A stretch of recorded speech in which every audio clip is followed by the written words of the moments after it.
lately?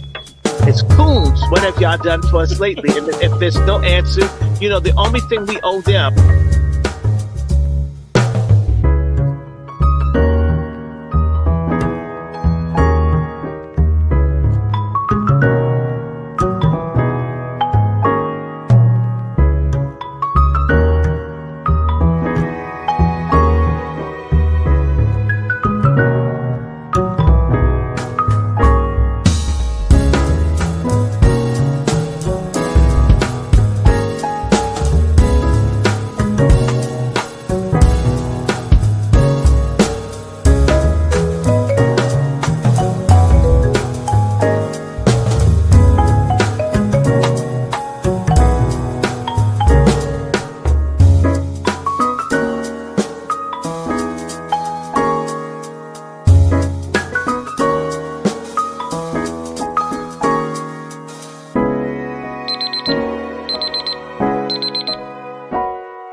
Hey, good evening, family. Welcome to Let's Talk 2.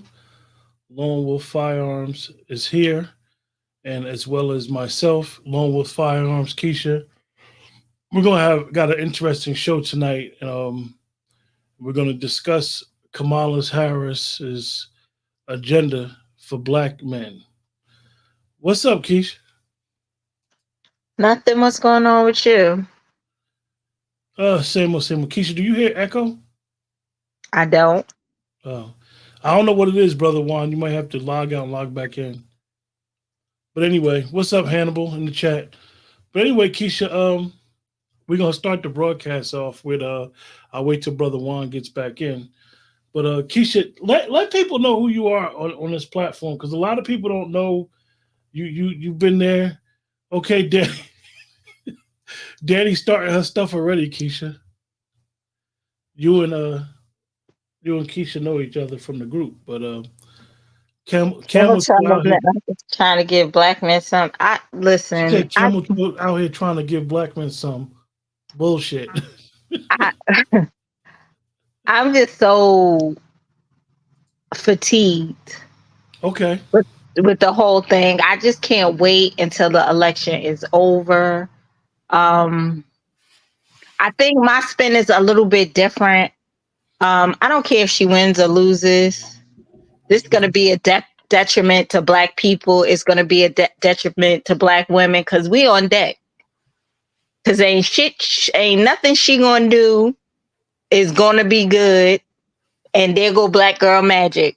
So while we're being fooled into, vote for Kamala because she's a woman and all this other stuff, it's going to backfire. And, we walking around wondering why we don't have no man. Now, you want your man to stand up to be a man, but then y'all walking around telling them they stupid because they ain't falling for the okie doke. Like, I feel like I am in the Matrix right now. It's absolutely ridiculous.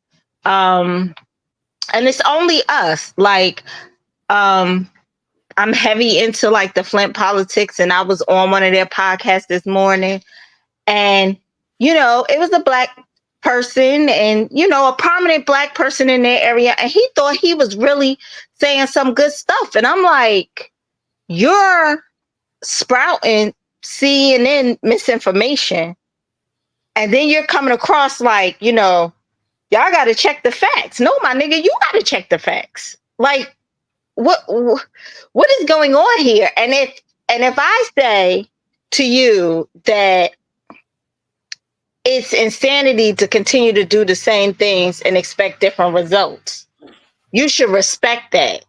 But instead, they're telling you you're ignorant. You don't understand politics. I do understand politics.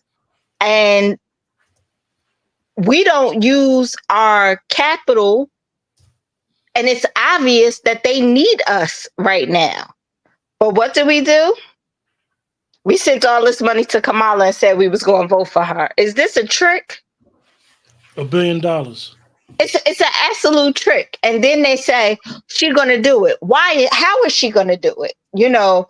America, like I always tell you, America is created based on classism, racism, the patriarchy, and anarchy. So if y'all want me to believe that Obama couldn't do nothing because they wouldn't allow him to do nothing, even though he had the House and the Senate at one point. So how are you guys expecting me to wrap my mind around this Indian lady going to be able to do something? Mm. It's, and then when I ask these questions, you piss on my head and tell me that it's raining, that I don't see what I see. So and I'm no Trump fan. I don't like Trump. I'm from the tri-state area. Trump ain't never changed who he's been. However, I also want to ask, where was Jesse Jackson?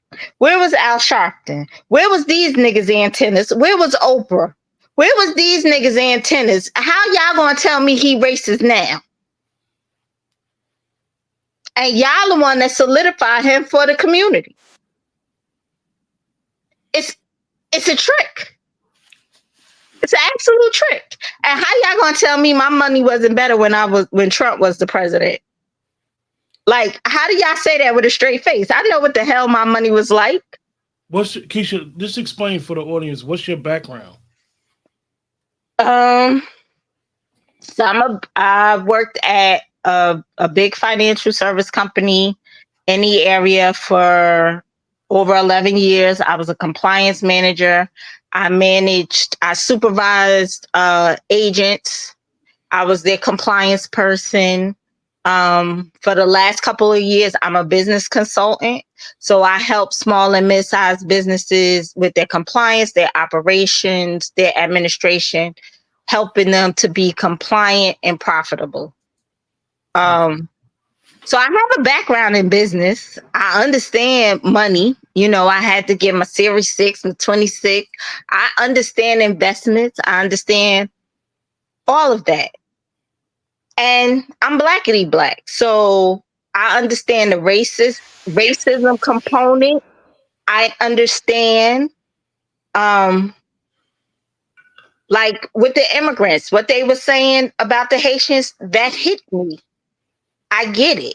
But I had to take a step back because the Democrats is playing on us. They know that that's how you're going to get a Black American. Because, we know racism. And in some ways, we know it better than everybody else. Like I said to you earlier today, Quentin, we all got a family member who had to come up north because either a white person was going to kill them or they was going to kill a white person. Other demographics of Black people, it's a little different when they come to the U.S. So this identity politics, it's like they constantly stabbing us, but we're getting nothing for it. I mean, absolutely nothing. And then Obama gonna get his black ass up there talking about I had a good economy. You an MF and lie. You're a liar. And how dare you? You didn't do nothing for us. And you think that we supposed to listen to you? And then you got Black women like, oh, he's right. And Black men did. And that's why y'all single and lonely. Meanwhile, let's talk about the laws that the Democrats, it ain't no Black men in our age group because they locked them all up. So they either gay, dead, or in jail. So we fighting over the same 10 men and they got all the options. Then we mad. But we don't want to be a family. We don't want to listen. We don't want to partner. We just want to tell them because we know more than they do. Every man is supposed to lead their household, but Black men are not allowed to lead their household.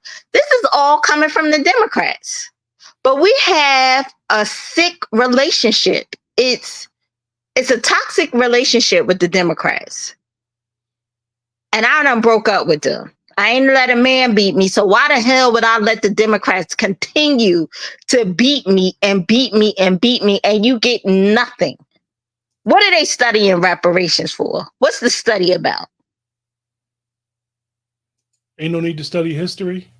What's the study about? Because they want to give what we are owed to another group of people like they've been doing? Because that's the only reason you want to study it. And we have to understand that Black Americans, we are the core of what an American is. So yes, the Democrats was trying to pull a fast one by saying Kamala was a Black American. She was cooking collard greens in the tub. Is this a MFing trick? Here we go again. Because her relationship with immigration and my relationship with the immigration is different. That doesn't mean that I don't love everybody Black and I don't want everybody Black to win. But it's nuances, and we have to respect and appreciate all of our differences. Because I ain't came here that way. I don't know nothing but here. And yeah, I have a problem with immigration. I have a problem that veterans are homeless and immigrants is they blowing money fast. I absolutely have a problem with that. I have a problem that FEMA is the worst run federal institution, neck and neck with the VA. I absolutely have a problem with it. Your small business association. I know how you feel about them. Oh, it's a trick. I'm still waiting for COVID money. I got money locally from the state of New Jersey. I gave up with dealing with the Small Business Administration. So, Brother Juan, what's going on, bro? Man, sister is cooking. Just keep she cooking. You don't know. I had a rough day, and because unlike Quentin, I understand that I had to break up with the Democratic Party as well. So I be trying to give people grace, right? Then they look at you, oh, you ignorant, or what's the other shit they say? This ain't the time to hold our vote. Now, what kind of stupid shit is that? So, Brother Juan, I got something I want to show you and Keisha before we dive into her Black agenda. And, as usual, everybody in the chat, appreciate you guys' support. Remember to like, share, subscribe, even dislike if you have a problem with it. But we want you to like it. We want you to share it. And basically, we want you to be involved in the chat by your input on her agenda and what you think. Kamala Harris sent us a love letter. To you, that might have been a policy document. I read that as a love letter from Kamala Harris to Black men who need some love, Black men who need some respect, Black men who need some concern and some care and consideration. We need some mamala from Kamala, and we got that. We stood on business. We said we wanted to hear something. Everybody else is getting something. What are we going to get? And she came with a love letter of support for our work, our wealth, and our health. Reaction to that, Brother Juan? A love letter, huh? Wow. She's been in office 3.5 years. We're 20 days out from the election, and you're going to drop a love letter? You're going to drop a love letter after 3.5 years in office and 25 days out from the election? That ain't love. That's neglect. It's not love. Again, like I said, the opposite of love is neglect. Correction, is indifference. She really showing just how indifferent she is towards us. When you're indifferent, you don't care about the person. It's not the hate. You just don't care about them. A love letter. Wow. I mean, these guys are really, really. She never said it was a love letter. Matter of fact, I haven't heard her say she loved anybody. Man, Van Jones, man. I mean, the delusion. It's like what Yoda said in Star Wars. But I'm gonna say the delusion is strong with these folks out here, man. Not the force is strong, but the delusion is strong. It's wow. He spent a neglect letter, or better yet, I'm sorry letter. Here, take this. Is this good enough? Within 27 days of the election. Come on, man. Come on. Keisha, how you feel about the letter? I know how you feel about Van Jones. You could reiterate on that. But how you feel about the letter, Keisha? She backtracked already, didn't she? It's for everybody. Yeah, we're gonna go through. We're gonna go through to what he describes the love letter, her black agenda for her agenda for black men. Let's be clear. Let's be very clear. She said it's her agenda for black men. This is a PDF file. It's not even on her website. It's a PDF part of her website and what they want. And it's basically, according to the Wall Street Journal, it's for everyone and it's for others. And that's actually in the language. Of course it is. Keisha, what's your thoughts on all this? Which black men is she talking to? Like, I mean, outside of reparations, does she? I mean, she's not a black American, so maybe she doesn't understand. But what is it different that we want? We don't want to give y'all all our money. We want to be safe. We want y'all to leave us alone. Like all this other stuff that she's talking about. Groceries is too damn high. Inflation, gas, it ain't no jobs. You know, we can't afford rent. We can't afford more. I don't even understand. Like, who is she talking? Who is on her team? Because the Democrats' messaging have been wrong for the last 5 to 7 years. So who are they talking to? So she said the right thing when she said, I have to earn a vote. I was okay with that. And surprise, surprise, I feel like Kamala Harris is dope, right? I don't feel like Kamala's running her run for president. I think that she's running the power that be for president.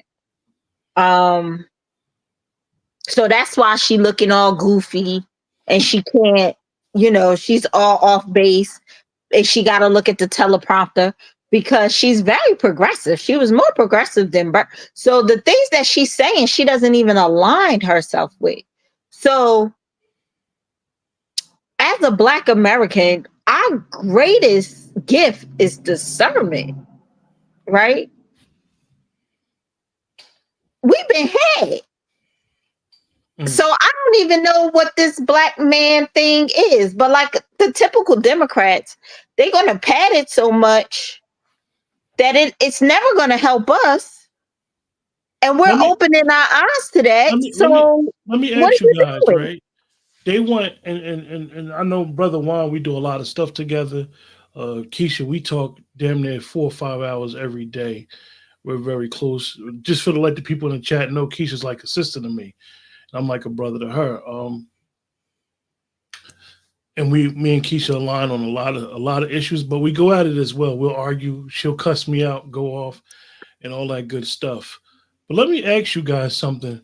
When we've been calling out, all three of us, and many people in the chat, we've been very critical of the Democrats, Kamala Harris's run for presidency. And definitely we've been hard on the Democratic shills, where the shills was basically upset with grassroots people, who I consider us and everybody in the chat, for asking for tangibles. And we see now that this, I'm not saying that this is tangibles, but this is something that her campaign decided to come out with. And she has always said, like, I got to earn that vote. When she's asked specifically about the black vote, she says, I got to earn that vote. And then you had President Obama come out and basically wag his finger at Black American men for basically saying we don't want to support Kamala because she's a woman. Keisha, what do you have to say about that? It's back to the messaging. What black men is she talking about? Or Obama talking about? Black men overwhelmingly voted for Hillary. It was white women who said they weren't voting for her because she went back to her husband. I heard several white women say that. Or they didn't vote for Hillary because their husbands wasn't voting for Hillary. So where are they getting that from? Where are they? This whole feminism thing that didn't have any impact on us when it started, and now we're following behind white women. I don't know why. We never had no problem with our men and partnering. So I don't even understand why they would say, now, okay, all men suffer under the patriarchy, because that's what the United States was built on. But the women led in our households. So I don't even, for the most part, so I don't even understand this whole narrative. But you got non-Black Americans talking to Black Americans. That's why it ain't jiving, or we ain't on the same page. Brother Juan? Yeah, I think what you said is true. I think that with Kamala and this, I don't even say it's a black agenda. It's a jambalaya. It's not just for black folks. If you read it, you see that it's a lift all boats, lift all people agenda. It's not us at all. You throw in black as a caveat, and then you go straight to others.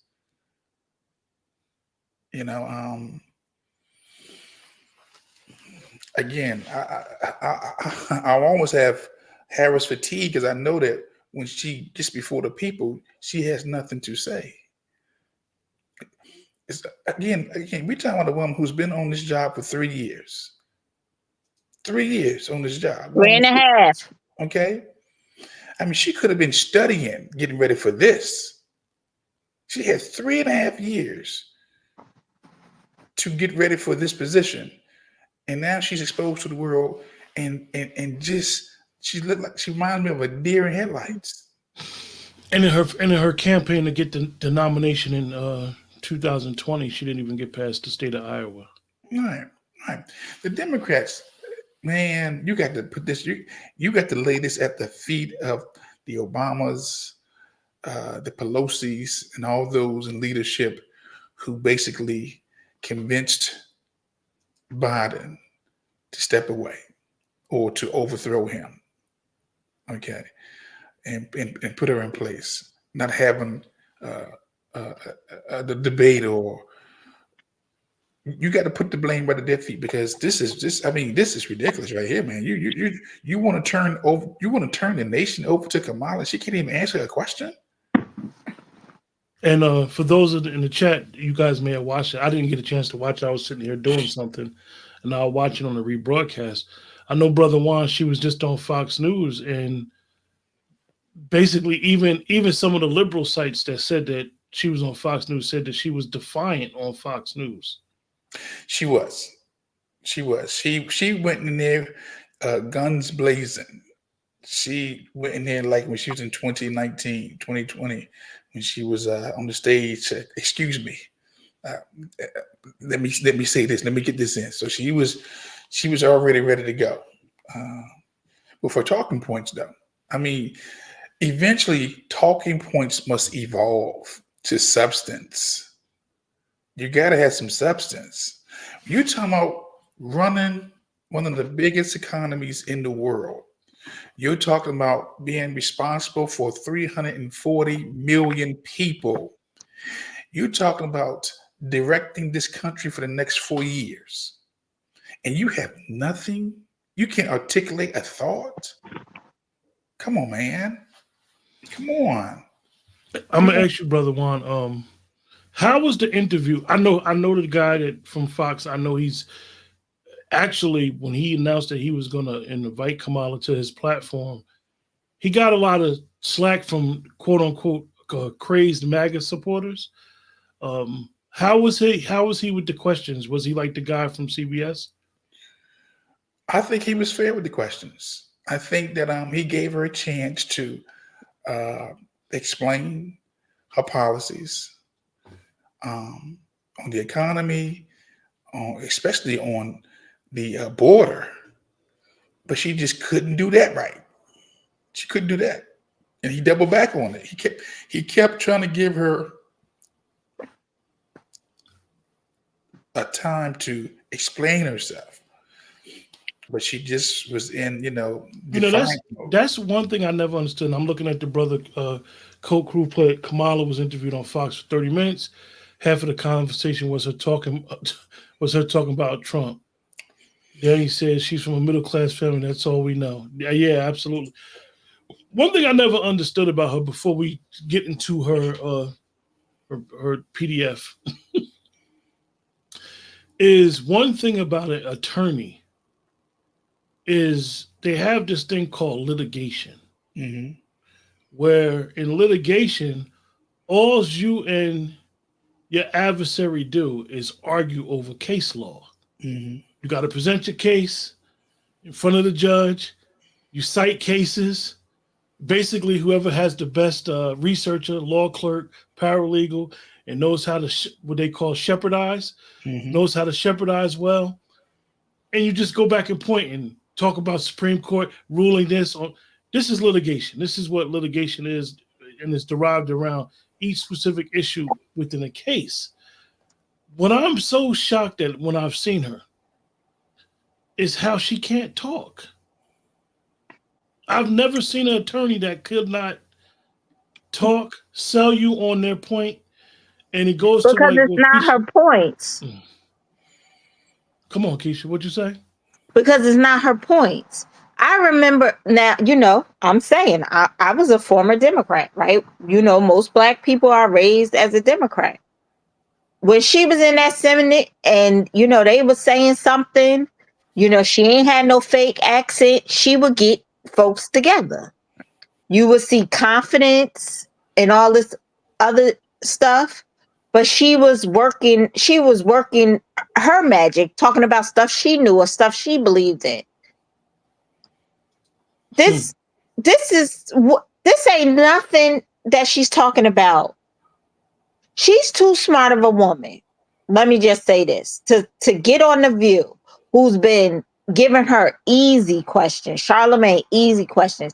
She has failed all these interviews. To get on The View and say, I wouldn't do anything different from Joe Biden. Baby, you're here because they didn't want Joe Biden. So you didn't think that was a bad answer? But that's her honest answer. Is it her honest? I mean, she's way more progressive than Joe Biden. So I don't even know if that's her. She's not being, no one's being intellectually honest right now. Well, she said, remember, she said that she was in the room with, Joe said she was in the room with her the whole time. Oh, Joe throwing her ass smooth under the bus. And Keisha, you've been saying this for months that he's been doing that. And I know that Fox News been reporting that as well, that slowly but surely, if you listen to the wording that he's been using, you listen to some of the things he did, like last week when he did a press conference right after she was speaking, right during while she was speaking, that you feel like he has been throwing her under the bus. And Clinton threw her under the bus too, but I don't think he realized he threw her under the bus. What happened with him on the clip when he went to the border? And he said they were supposed to be vetted. Yeah. Yeah. And Obama kind of threw her under the bus with the black man thing. Like, who has the pulse of the Democrats? They didn't know that wasn't going to go over well. The whole change happened during Obama. That's when we all, Puffy, everybody. That's when we got disenfranchised. So what would make them think that Obama coming up there and yelling at us and he ain't did nothing? But then they'll tell you, oh, he wasn't the black people president. So they say that in one hand, but then say that Trump do everything for rich people. So it can be done, but this nigga just didn't do it. So, I mean, oh, here we go again. Is this a trick? We've been over them since Obama's second term. So we're gonna get into this PDF, you guys. And while I'm reading it, if y'all want to cut me off, just cut me off, because I won't be able to, really be able to get a grip of what y'all gonna cut me off here. Okay. Vice President Harris will deliver for Black men. She will provide the tools to Black men to build wealth, support their families, and lead in their communities. Vice President Harris will build an opportunity economy where everyone has the opportunity to not just get by, but to get ahead. She knows that Black men have long felt that too often their voice in our political process has gone unheard, and that there is so much untapped ambition and leadership within the Black male community. Black men and boys deserve a president who will provide the opportunity to unleash this talent and potential by removing historical barriers to wealth creation, education, unemployment, earnings, health, and improving the criminal justice system. Black men deserve a president who would deliver on promises and equip them with the tools and resources to make their aspirations a reality. This year, I'm going to get through all this minutia in 1 second, you guys. All right. I'm going to skip down. Drawing on insights from her experience throughout her career and her economic opportunity toward today, Vice President Harris is laying out an opportunity agenda for Black men to provide them with the tools to achieve financial freedom, lower costs to better provide for themselves and their families, and protect their rights. This path-breaking agenda includes providing 1 million loans that are fully forgivable to Black entrepreneurs and others to start a business. Stop right there. Go ahead. Circle others. Who the heck is others? Everybody else, white women. If this is for Black men and boys, from your first paragraph, who is others? So it stopped being Black men when you put others into the equation. It's probably white women, the LGBTQ, which equals white men, transgender men. But it's a trick. But when they present bills for the Asian community, it don't say "and Black America." When they present bills to the Hispanic community, it doesn't say "and Black Americans" or others. It's very, very specific. This one point, 1 million, what's it, loans? Yeah, 1 million loans that are fully forgivable to Black entrepreneurs and others to start a business. Hey, Brother Juan. Yeah. Just give me 1 second. I'm gonna get back to you. Okay. Keisha, I want you to explain to the audience that only 3%. Explain how it is hard for us to get loans through the SBA.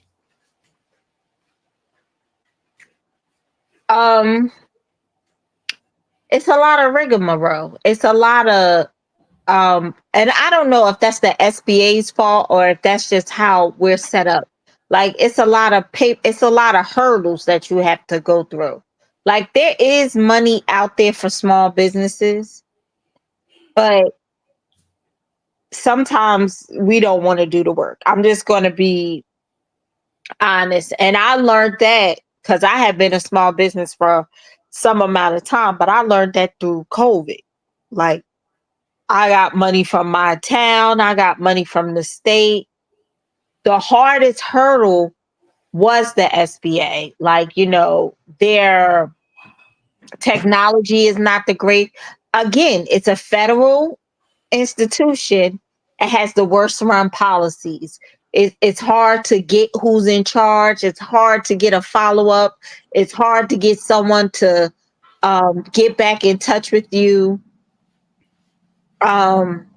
So that is difficulties with dealing with the Small Business Association, and a lot of things in business and corporate America is networking and who you know.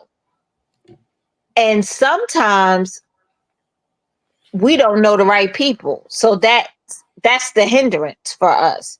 And if you do happen, so we grew up, Quentin, in a mixed community, right?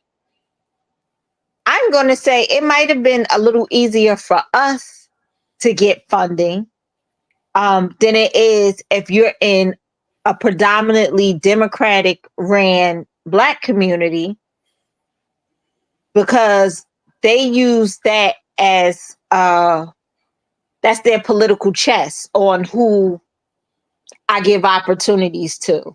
So again, it's all politics and it's all a game. And 3% of black people get loans through the SBA, and we're not talking about Black Americans. We're talking about Black people in general. So we already know that most of those 3% are not going to be Black Americans. Because just think about it. If you got to a point in your life. Now, I've never been on welfare, but I'm a Black American. I have family that have went through that. You don't want to do the sitting. We are a proud people, so we don't want to go through the rigmarole. It's not an easy process. We're conditioned to, we're going to be all right regardless. That's why we vote wrong.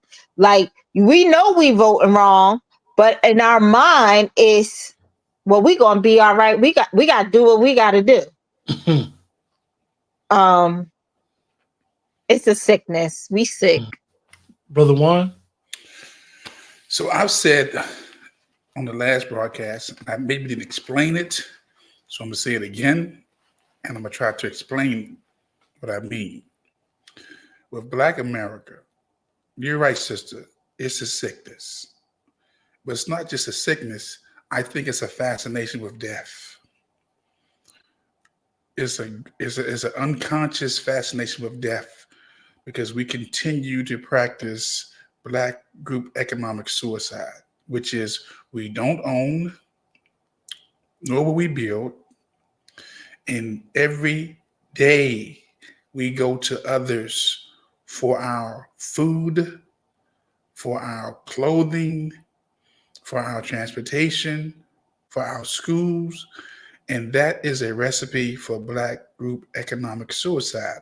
Because the flip side is we're seeing other ethnicities build their own infrastructure, have their own distribution centers, have their own supply lines, and we continue to be the consumers instead of building and creating our own.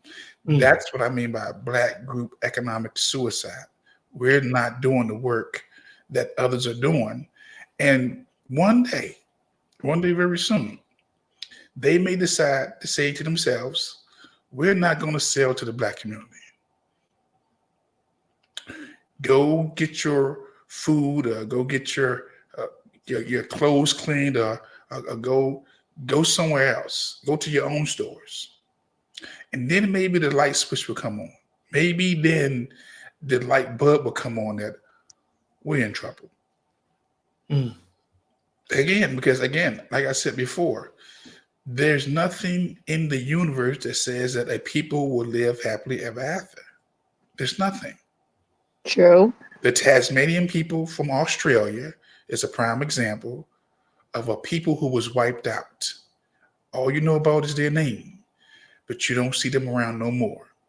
And we think, again, because we believe in fairy tales, that we're going to be here, that things going to get better. There's nothing that says that things will get better. And choosing Kamala Harris, knowing she has no plan, knowing she can't even, my God, we're talking about running for the highest office in the land, and this is their best? This is your best? So I got a question for you guys. How do y'all feel with her being the commander in chief and we're going to be in some wars, especially if she's in the commander-in-chief.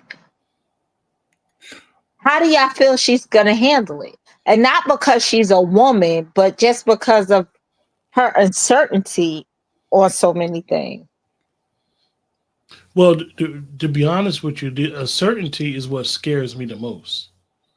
The uncertainty of conviction of her beliefs bothers me.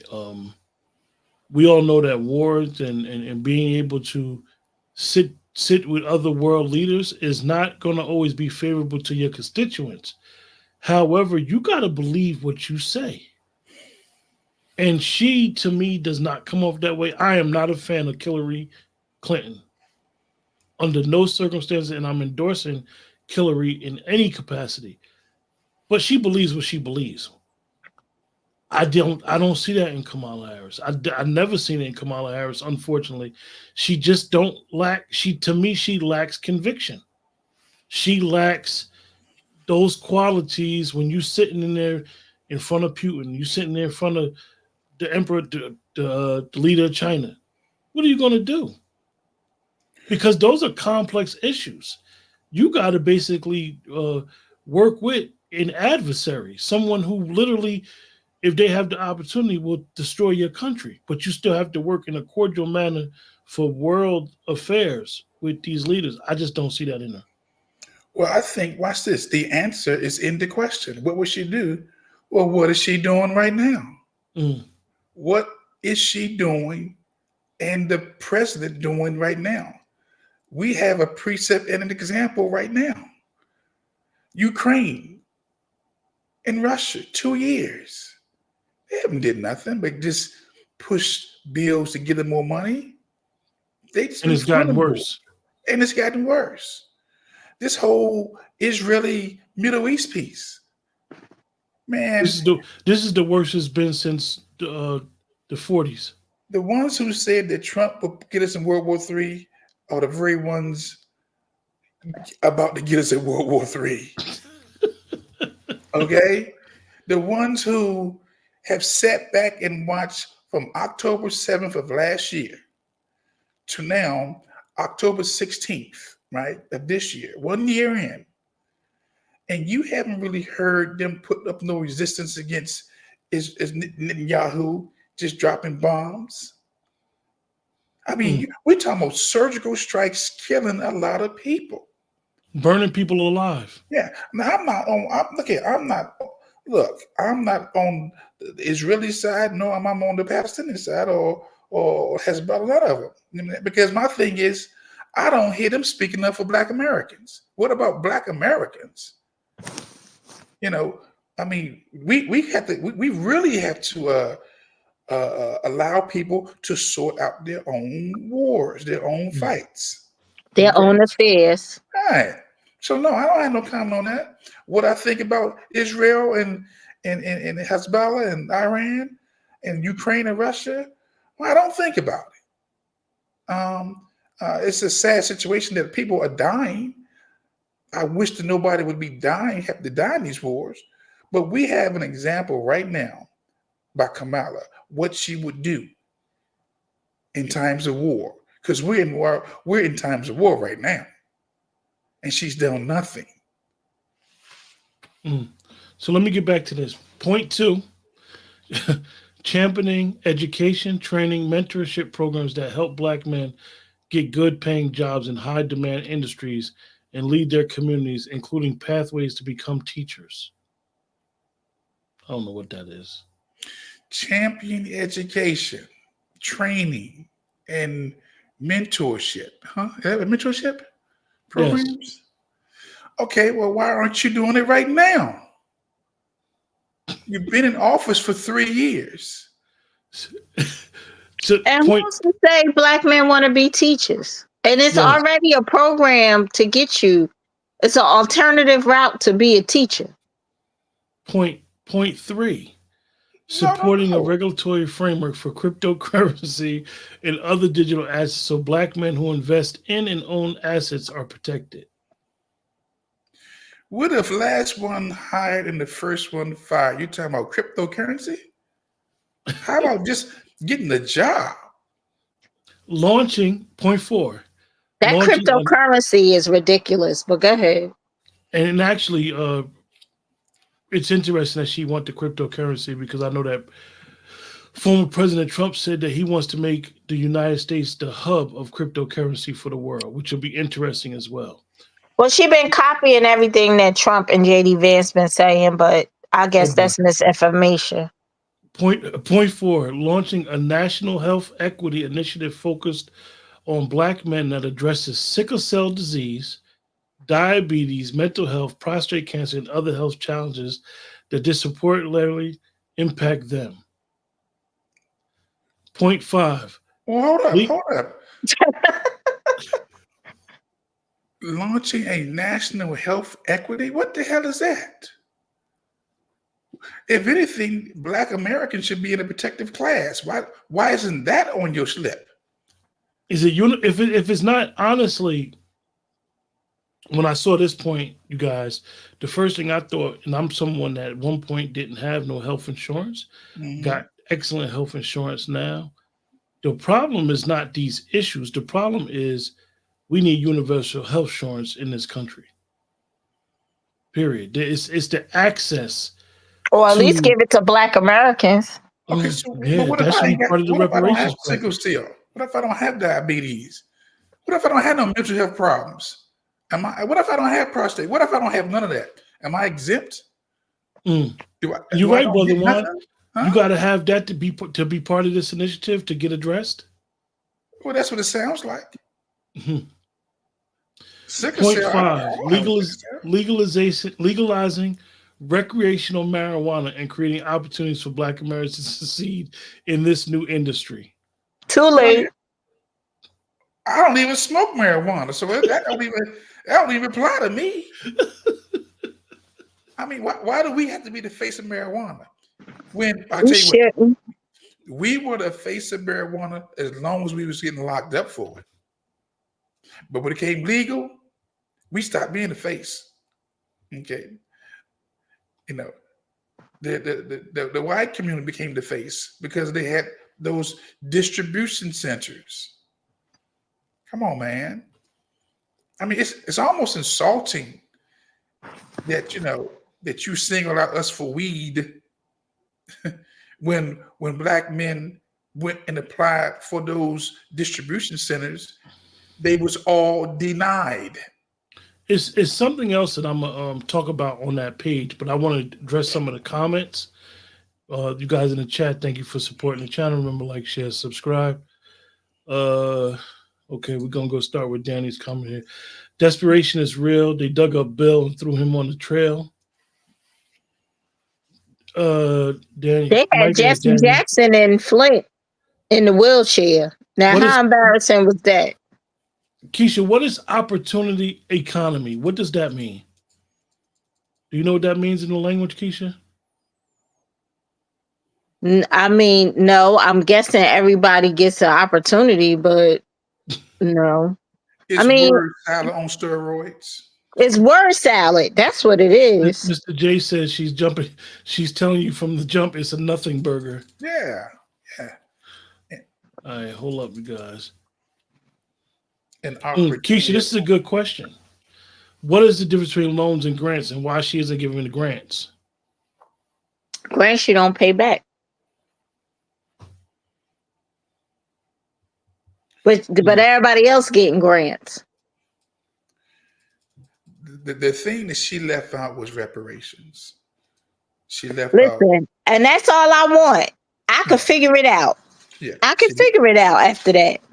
I mean, doing a damn study. We didn't study. Look here, you don't do. They didn't do no study when they gave these illegals coming over here reparations, housing. Earth Angel said, "I think she'll get off Ed and wash the white male will put back in place. I think she knows the possibility of that." Hold on. I think she'll get off and wash the white male. Mr. J said Kamala gave Ukraine, Israel, and Lebanon more money than we have seen in our whole lives. That's true. That's a fact. She did steal that crypto point from Trump. I mean, she's just not authentic, and anybody with eyes can see that. See, I don't have cognitive dissonance. I can look at somebody and say, "You lying. You're not So telling she the truth." guarantee us some weed plants. She'll guarantee us some weed plants. How about non-poison GMO food? I know what you mean, Mr. J. So don't get sick in the first place. Oh my God, that would be awesome. Earth Angel said Jesse Jackson's family should be ashamed of themselves. So this is one of the points that I wanted to bring out. Now we know those 5 bullet points was crazy. Those 5 bullet points are basically from the door, like Brother Juan said, and a lot of other people have noticed. From the door, the first bullet point says others. But I want to show you guys something and this is from their site, their PDF. This is not from no other social media site. This is from their site. And this is bothersome. And I know Keisha will really enjoy talking about this point.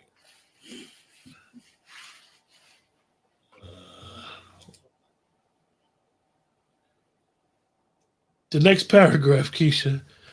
Donald Trump spent 4 years making black men's lives harder. On his watch, millions of black men lost their jobs. Thousands closed their businesses. Hundreds of thousands lost their health insurance. As thousands of black men lost their lives to COVID, Donald Trump denied the severity of the crisis and made millions more unsafe. Crime in the black neighborhoods soared while Donald Trump tried to cut funding for public safety and made communities less secure.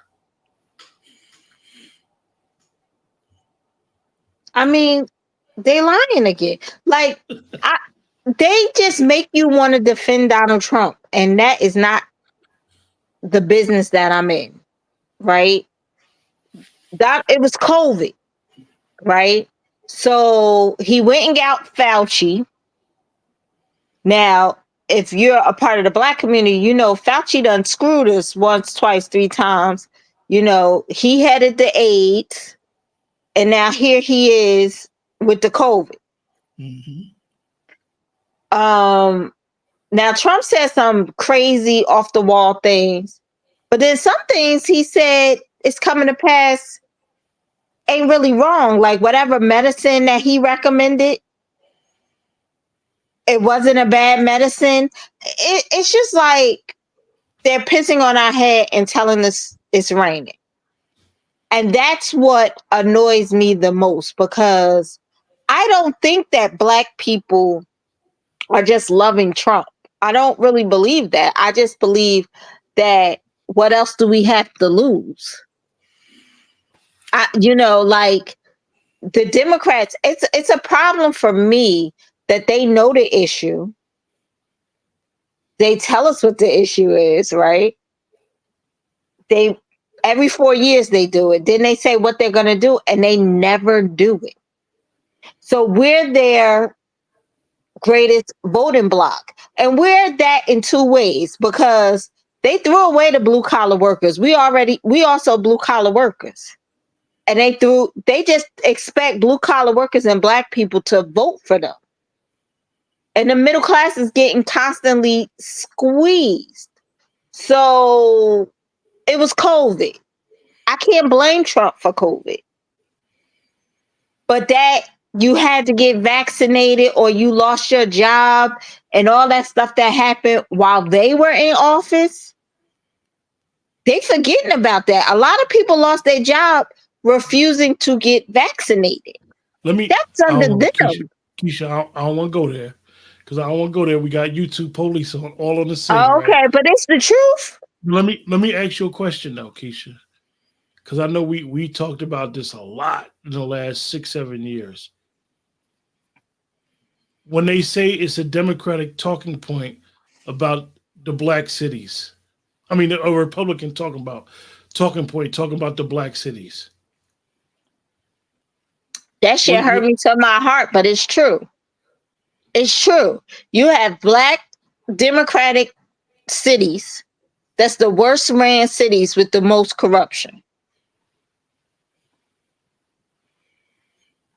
The most voter suppression, the most voter fraud. The people aren't doing well. And then on the reverse, it's the same in the Republican, the red, because our cousins vote against their interests. They the lowest on the classism scale, but they vote against their interests as well, and they continue to vote Republican. Um, and they're the worst ran Republican places. So, but it's true. Who wanted to wake up and think that you got a whole Democratic leadership in certain places and how we do on one another, and it's allowed? That's a true Republican talking point. Yeah, but it's funny how they even politicize the truth. When you point it out, when you cry about you living in a major black city, like you might live in DC. I know Brother Juan is from the DMV. You live in DC. You live in Newark, New Jersey. You live in Detroit. You live in inner cities of LA, Chicago, and it's like, okay, y'all crying about Trump, and this is why I brought up that point, because for some reason, and we know that's one of the people that she's running against.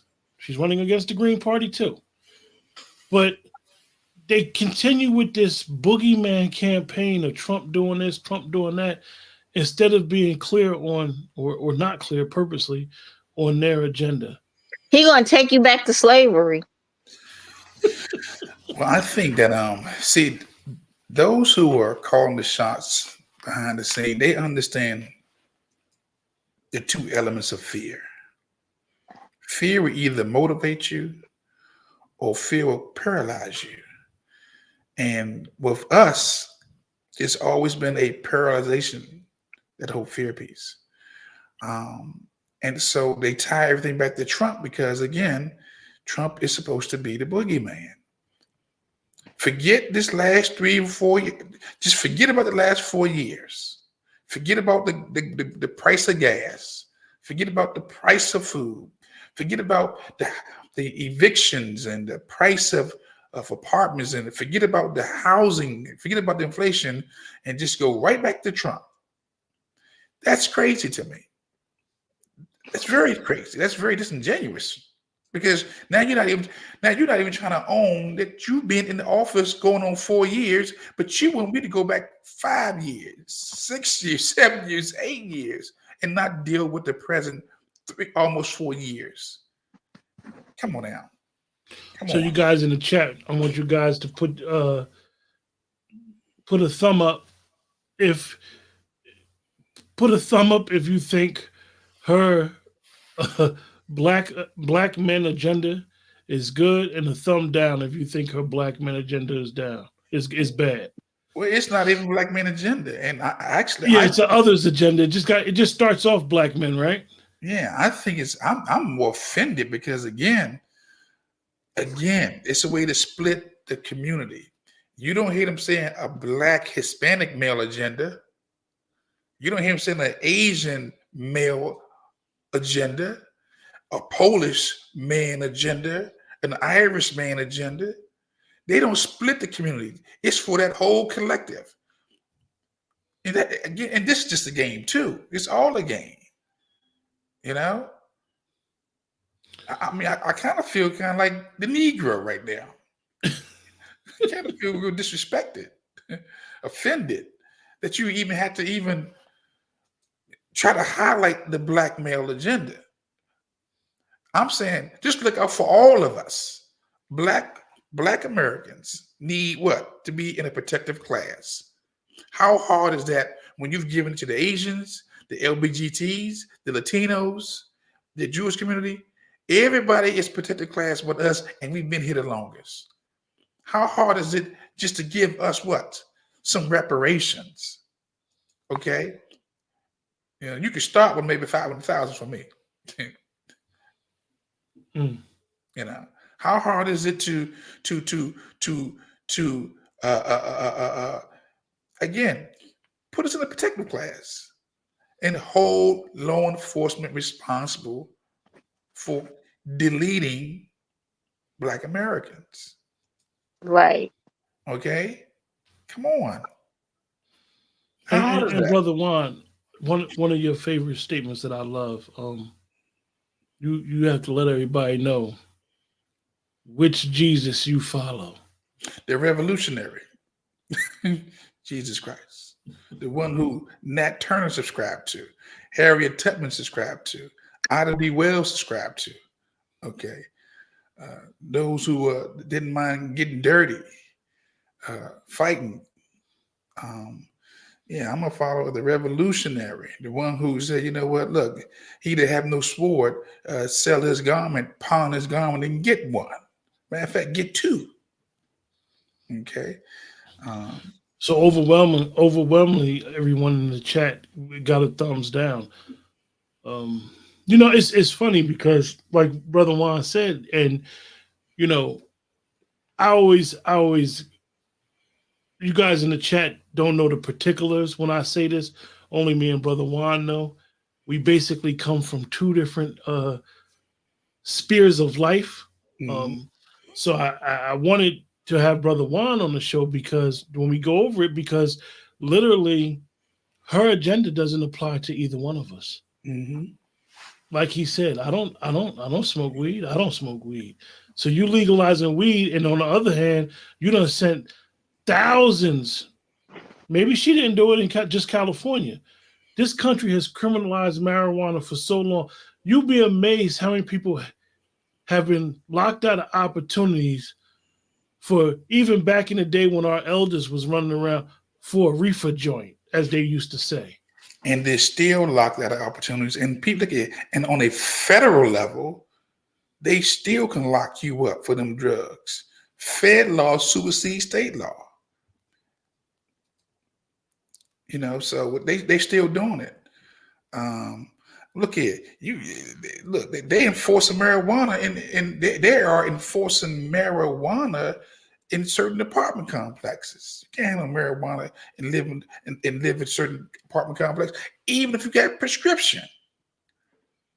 I know a lot of folks who got prescription. They can't live certain places, and if they want to be able to own a gun, they can't even smoke the weed. See, it's like a two-edged sword. Some folks want to be able to protect themselves, but if you got a marijuana prescription, you're done. You can't have no gun if you got a marijuana prescription, and you can't live certain places if you're smoking it. So that fourth or fifth bullet point don't even apply to me. I thought they when they legalized marijuana in a lot of states, I think they overestimated what was going to happen. It's still criminalized in a lot of states as well, and you get caught with enough of it, you still going to jail. Ain't nothing changed. And I think like the dispensary business, I know where I live at, it's a couple of dispensaries, it's a couple of grow spots, and even for you to work there, you got to go through a whole bunch of stuff with your background clearance. So for that to be a bullet point on an agenda that's supposed to be geared towards Black men, I think that's very disingenuous that they would even go there. That's stereotype. It should be free education, free trades. It should be some type of thing. If you're going to say that we're a marginalized group for so long historically, you should make it geared towards some easier things to obtain. Those things on that list, it's in others. That list to me dealt with stereotyping us. It's a subliminal suggestion. We want to offer them training. At the same time, we got to make I can't hear you that good, Brother Juan. We got to offer them training. Can you hear me?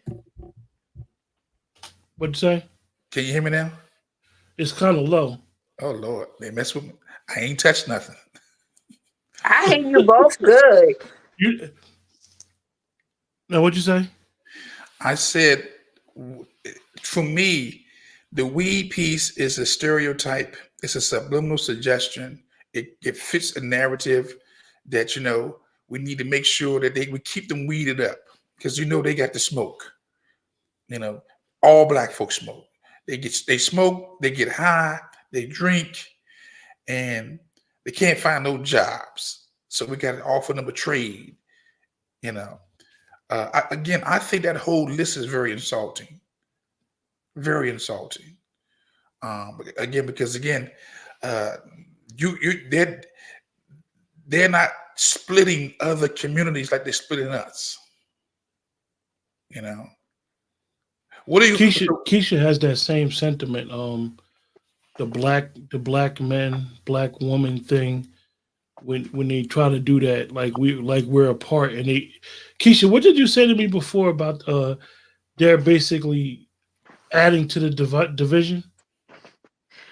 Absolutely. And I just wanted to touch on even her middle class, what she was doing for the middle class. That doesn't really help Black Americans either. I mean, because it's more a lower middle class agenda. And not to say that we're not in the lower middle class, but it's many of us that's in the middle class, firmly in the middle class, and have been firmly in the middle class for years. Mm-hmm. So it is a lot of stereotyping, and it is a lot of things that's embarrassing. Like, they're embarrassing us. They're chastising us when they ain't did nothing for us. And watch this. We got to always remember this. This information is global. It's not just to the nation. Other news facilities, outlets around the world are broadcasting this to their people about us. And they are reinforcing certain stereotypes. Right. I mean, again, I don't do the weed piece. I don't smoke weed either, so that's the three of us now. I might eat an edible every now and again, but I don't smoke weed. I don't have sickle cell, pancreas, prostate cancer. What's the other one? Hypertension. I don't have that stuff. But again, they're projecting who we are. Or the things that we need instead of looking at us as a whole collective. I want to go back to something Sister Star said. You guys, hold up. She said something I really like this because we should be. She said, I'm offended that when benefits are offered specifically to the Black community, it always involves some criminal activity. That part. Yeah, it always, and Sister Star, you're talking, Brother Juan, as you guys know in the chat, comes from law enforcement. I am somebody that has a record. So I'm offended. I'm offended that they come with this blanket, and I know a lot about re-entry programs. All that stuff is bullshit. Mm-hmm. If they're not fully expunging your record, like wiping it clean, then all of that stuff is BS. Mm-hmm. If they're not giving, as President Trump is trying to get the qualified immunity, if they're not qualified, if they're not automatically expunging your record when you've been convicted of a crime, then none of that stuff means nothing, because we all know if you have a record, housing looks at your record. See, watch this. I think that we have to come to a realization, right, that criminality and the Black community go hand in hand in the system of white male dominant culture. That this is $1 billion industry to project criminality among Black people. I'm talking about billions. Now, do you want to interrupt that system and project that they good, that they're not criminals, or do you want to still make money off of these our community for decades have been the collateral damage. We are the collateral damage. Okay. We are the ones they sacrifice. And you can see that how they gave the benefits to the illegals in the sanctuary cities and the EBT cards And now the $25,000 for housing. EBT cards, $5,000 a scooter. Yeah. Unlimited SNAP. Yeah. And so when and you know what's crazy? And I had did some things with an organization for SNAP benefits before, like helping people. Mm-hmm. It is so hard for some people to get SNAP benefits. It ain't even funny. Like they go through your income with a fine tooth comb. Like they want to know every piece of money that's coming in that house before they approve your SNAP benefits. That's because Black trauma is big business. It's big business. $1 billion business. Black criminality is a Brother $1 Juan. billion. I've been telling Keisha that she needs to patent that phrase for years. What do you mean by that, Keisha? About Black trauma being big business? Yes. The grifters, they go out and grift and they act like, they're talking about the trauma we go through. That's how they get their money. Mm-hmm. People get on TV and say, "Oh, I'm doing this for the poor Blacks," or whatever. It's just our trauma is big business and they have to keep us in trauma because that's how they make their money. That coincides with Booker T. Washington's favorite statement, talking about there's a group of people who have to keep us sick because they make money off our sickness. Isn't it amazing, though, how all those people from back then, they have said all these things, right? It still holds true today in 2024. That's amazing. Well, Dr. John Henry Clark has always said that your past is always your present. And your present is still your past. Especially if you don't know your past, you will repeat it. You don't know your history, you can repeat it. The past is always present. I mean, we really, when I think about our movement today, we really haven't really, what generation, because I'm an Xer. And what I'm seeing the millennials are doing, the Zs and the Ys are doing, this is revolutionary to go against their mothers and fathers, their aunties, their uncles, their grandmothers, grandfathers' wisdom or their way of doing things. This is revolutionary. Mm-hmm. We wasn't having these discussions in the 60s or the 70s or even in the 50s. I like that, Mr. J. Trauma porn. I like that. But no, go ahead. So we're going to come to a close. Appreciate everybody in the chat for joining us. I didn't want to keep everybody tonight.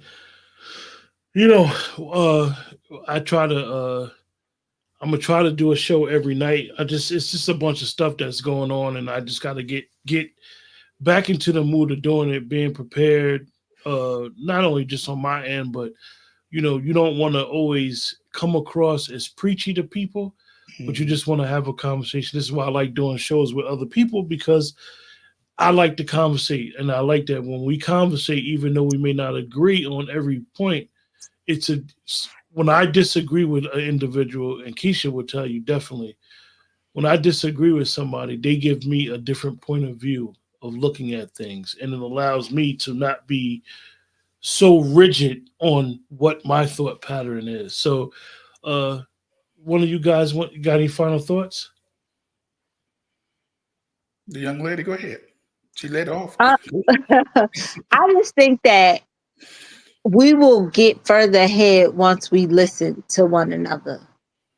Like, if we determine that I'm backing away from the Democrats, I'm backing away from the Republicans, whatever I'm backing away from, don't tell me I'm an idiot. Don't tell me I don't understand. Let's listen and dialogue, because then maybe you'll come out with a different opinion or resolution, because what we're doing is not working, and that's clear and obvious. But what's also is clear and obvious to me is they need us this election, so we have to start doing something different. And if we're not going to do it as a collective, don't get mad at me if I'm gonna vote my own individual interests. and my individual interests, more than likely will not be voting for the Democratic Party. Well, I'm gonna say this: the beauty about the First Amendment is freedom of speech. It's freedom of religion and the press, assemble, and the right to address grievances. Right? And I say that to say this: you will never hear me apologize for my thoughts or who I decide to vote for. It's my conscience, it's my vote. Okay. If you don't like who I voted for, that is your business. It ain't mine. Okay. What Kamala Harris is offering Black America, it is not no love note. It's a very indifferent note. And Van Jones, shame on you. Shame on you, Van Jones. I don't even know the brother, but don't be projecting a love note from somebody who's practicing benign neglect policy towards us for decades. Okay. I said decades because she'll tell you she was, she loves that. I was a prosecutor, prosecuting people, mainly Black people. Okay. That was no love letter. That was an indifferent letter. What the opposite of love is indifferent. And that was very indifferent. Because when you start bringing others into the equation, it stopped being towards me and my community. It became a lift all boats. Okay. So it is a nothing burger. Okay. Nothing. Just an air sandwich. You didn't mention reparations, a protected class, a minimal of protective class status. No. It's a With that, appreciate everybody for joining us. And we'll see you guys soon. Remember, like, share, subscribe is the best way to support the channel. Also, make sure that you subscribe and you like Brother Juan J. Johnson's channel, Lone Wolf Firearms Training, and make sure he is an advocate of carrying 2, 3, 4, 5, 6 firearms. Yes. Be prepared, Brother Juan. You want to give everybody the warning that you've been saying before election?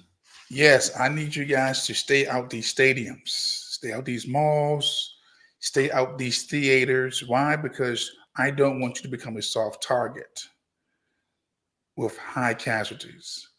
Again, we are approaching some very dangerous times, and you don't want to be out here thinking you're celebrating and you're on somebody else's high value target list. And yes, I need you to become responsible gun owners, gun users. The difference between me and the other broadcasters, we're not just going to talk about guns. I'm going to encourage you to get one, get two, get you a rifle, a semi-automatic handgun, a revolver, okay, and a shotgun, and have minimum 200 rounds. The least you can do for each one. With that, have a great night. Take care, everyone. Good night. Good night. Good night.